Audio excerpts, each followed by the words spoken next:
বাবু, এই বাবু, কোথায় গেলি রে বাবু? এই বাবু, এই শালা শুয়ারের বাচ্চা আজকেও মদ খেয়ে পড়ে আছে। এই শালা ওঠ ওঠ বলছি। হ্যাঁ বাবা, কিছু বলছো? তুই আমার মান সম্মানটা ডুবিয়ে দিলি রে শালা। সহ্য করতে যখন পারবি না তখন তো মদ খেলি কেন? দোষ আমার নয় তো বাবা, সব দোষ এই মদের। বিশ্বাস আমার নয়, তুমি একটু খেয়ে দেখো। তুই মনে করছিস এই মদ খেয়ে রাস্তায় যেতে যেতে আমি রাস্তায় শুয়ে পড়বো?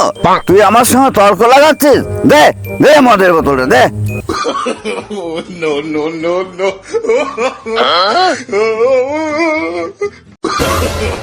No, no, no, no. দেখলে বাবা, আমার কথা বিশ্বাস হচ্ছে না।